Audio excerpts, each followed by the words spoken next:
안녕하세요. 스타워즈 덕후 스카이워커입니다. 추석 전에 올리는 스타워즈 뉴스네요. 모두 한가위 잘 보내시고 남은 한 해도 건강하길 바라며 지금 바로 스타워즈 뉴스 시작합니다. 스타워즈 뉴스의 시작은 역시 뭐야? 알겠어. 너네 해준다니까. 오늘 뉴스의 시작은 드라마 에콜라이트입니다. 이정재 배우가 무려 주연으로 출연해 많은 관심을 모았던 드라마죠. 하지만 그에 따른 성적은 좋지 않았고 결국 8월 19일 데드라인은 에콜라이트 시즌2의 제작이 없을 거라고 보도했습니다. 이에 관해 소울 역의 이정재 배우는 아쉽고 앞으로 변화가 있기를 바란다며 훈훈한 인터뷰를 했는데요. 이정재 배우 말고도 에콜라이트에서 맹활약을 펼친 카이미르 역의 배우 매니 자신토는 드래곤콘에서 에콜라이트 시즌2에 관한 말을 남겼습니다. 행사에서 한 팬이 앞으로의 목표가 무엇이냐고 묻자 그는 고민하더니 에콜라이트 시즌2라고 했습니다. 비록 드라마가 팬덤에서 부정적인 평가를 받았어도 매니의 카이미르만큼은 부정할 수 없는 사실이죠. 과연 매니의 바람대로 에콜라이트 시즌2는 부활할 수 있을지.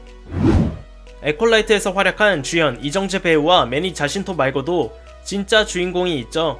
바로 아만들라 스탠버그의 오샤와 메이입니다. 사실 이 드라마는 공개되기 전부터 팬덤에선 유색인종 캐스팅으로 PC가 아니냐는 지적을 받았는데요. 안 그래도 요즘 PC로 둔갑한 프랜차이즈 작품들의 몰락을 보니 팬들의 불안감은 이만저만이 아니었죠. 그렇게 공개 전후를 막론하고 배우를 향한 비난이 쇄도했습니다. 그리고 에콜라이트 시즌2의 제작 취소 보도가 올라오자 아만들라의 인스타그램에 이를 조롱하는 댓글들이 올라왔는데요. 심지어 아만들라가 올린 글은 그저 함께 작업한 이들에게 감사하다는 내용이었음에도 불구하고 말이죠. 이에 아만들라는 인스타그램 스토리를 통해 본인을 포함해 이 드라마를 향한 상당한 악플들이 존재했지만 이런 공격에 생긴 상처를 어떻게 극복할 수 있었는지 공개했고, 이어서 스타워즈 세계의 일부가 된 것에 그리고 긍정적인 반응을 보인 팬들과 동료 제작자분들께 감사의 말을 전했습니다.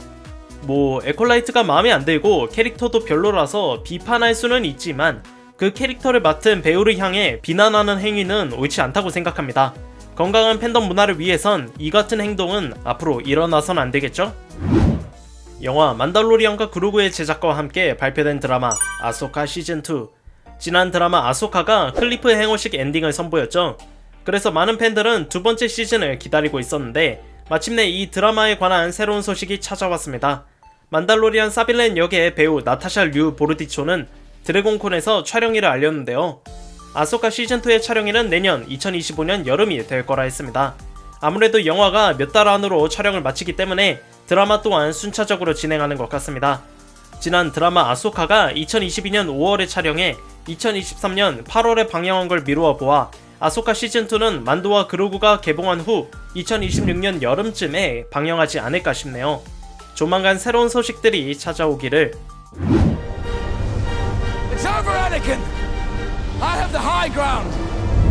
하이그라운드를 차지한 오비안 케노비, 그리고 그를 연기한 배우 이완 맥그리거가 할리우드 명예의 거리에 입성합니다.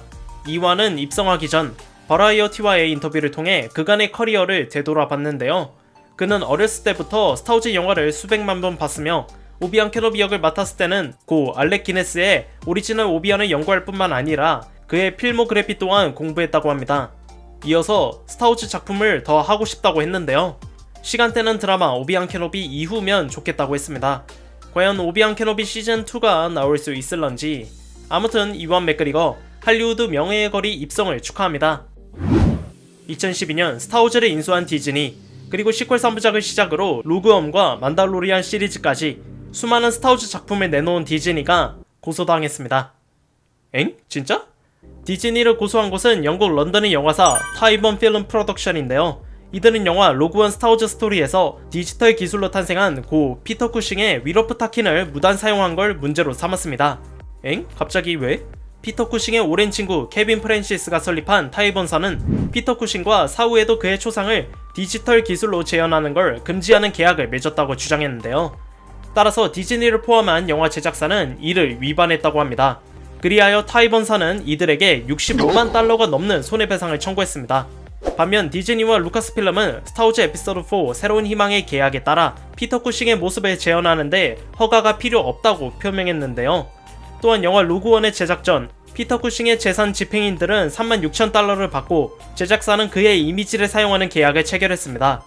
따라서 디즈니는 타이번사가 부당 이익을 추구하고 있다고 주장했는데요. 2019년부터 시작된 이 법정 싸움에 관해 영국 고등법원은 작년 12월에 제기한 디즈니의 청구 기각 신청을 기각했고요. 이번 사건을 담당한 톰 미치슨 K10 판사는 재판을 열어야 한다고 판결했습니다. 이어서 그는 타이번사가 승소할 거라고 확신할 순 없지만 정확한 조사가 필요하다고 전했습니다. 참고로 같은 영화에 나온 레아 공주 경우엔 제작사가 캐리 피셔에게 직접 허락을 구했죠. 고인이 된 배우들을 시각효과나 AI를 사용해 재현하는 행위가 최근 논란의 중심에 서 있습니다. 현재 상영 중인 영화 에이리언 로물루스 또한 고 이언 홈을 안드로이드 캐릭터로 재현해 논란이죠.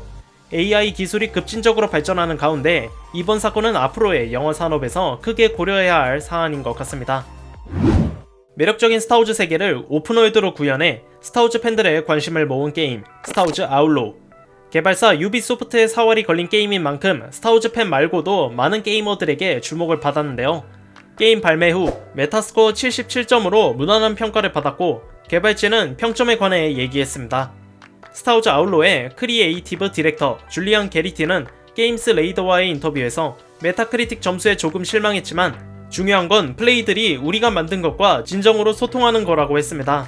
이어서 그는 여러 문제에도 불구하고 이 게임에 대해 자부심과 기쁨, 성취감을 느꼈으며 팬들이 게임 속 스타워즈 세상에서 즐기는 모습에 뿌듯하다고 했는데요.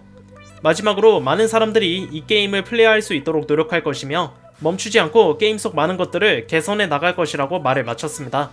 현재 스타워즈 아울로에 관해 다양한 리뷰들이 나왔죠. 호불호가 상당히 갈리는 가운데 이 인터뷰를 통해 열정을 잃지 않은 개발진들의 모습을 볼 수 있었습니다. 개발진의 열정과는 반대로 게임을 비롯한 개발사의 상태는 영 좋지 않습니다. 평점은 무난했지만 그것만으론 부족하죠.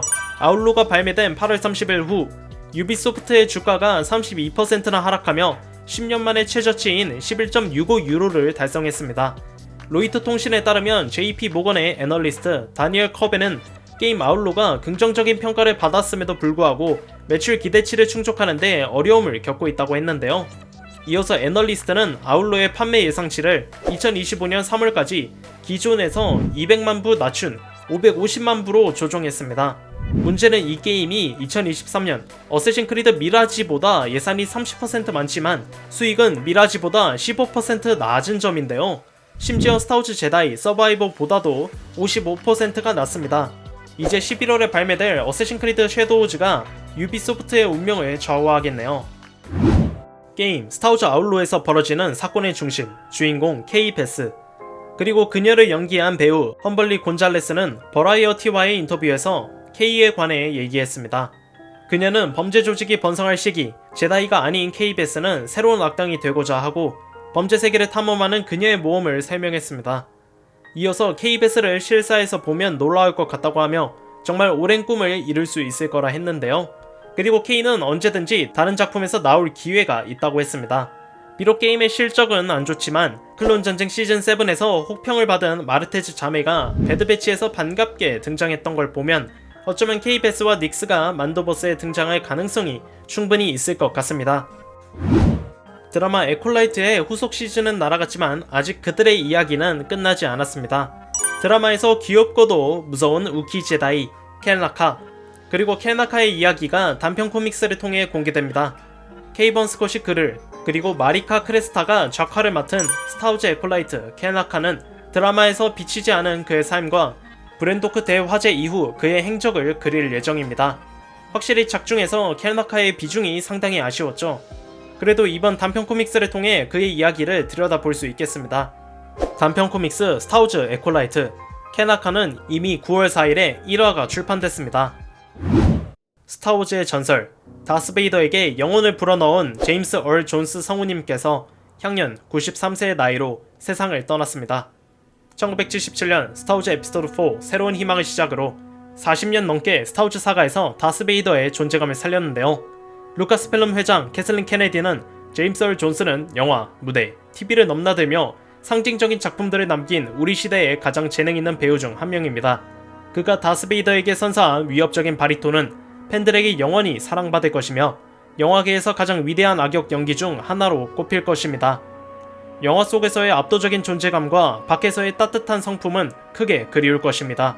라고 말을 남겼고, 스타워즈의 창시자 조지 루카스 역시 말을 남겼습니다. 제임스는 예술과 정신 모두에서 가장 독특한 목소리를 가진 놀라운 배우였습니다. 거의 반세기 동안 그는 다스 베이더였지만 그 모든 것의 비결은 그가 아름다운 인간이었다는 것입니다. 그는 모든 역할에 깊이와 진정성, 의미를 부여했으며 그 중에서도 고인이 된 세시의 헌신적인 남편이자 플린의 아버지로서 가장 중요한 역할을 맡았습니다. 제임스는 우리 모두의 친구와 팬들에게 그리울 것입니다. 루크 스카이워커 역의 마크 해밀은 X 계정을 통해 심정을 드러냈고, 디즈니 CEO 밥 아이거는 인스타그램 공식 계정을 통해 그를 추모했습니다. 이 외에도 아놀드 슈워제네거, 리디아 코넬, 스파이크 리, 옥타비아 스펜서, 로자리오 도슨 등 많은 이들이 제임스 얼 존스를 기렸습니다. 삼가 고인의 명복을 빕니다. 자, 이렇게 스타워즈 뉴스 26회를 진행해 보았습니다. 에콜라이트나 아울로 그리고 디즈니 소송 등 다소 밝지 않은 소식들을 전해드렸는데요. 다음에는 좋은 이야기들이 나왔으면 좋겠습니다. 제가 지난주에 올린 스타워즈 속 슈퍼 웨폰들 영상 놓치지 마시고요.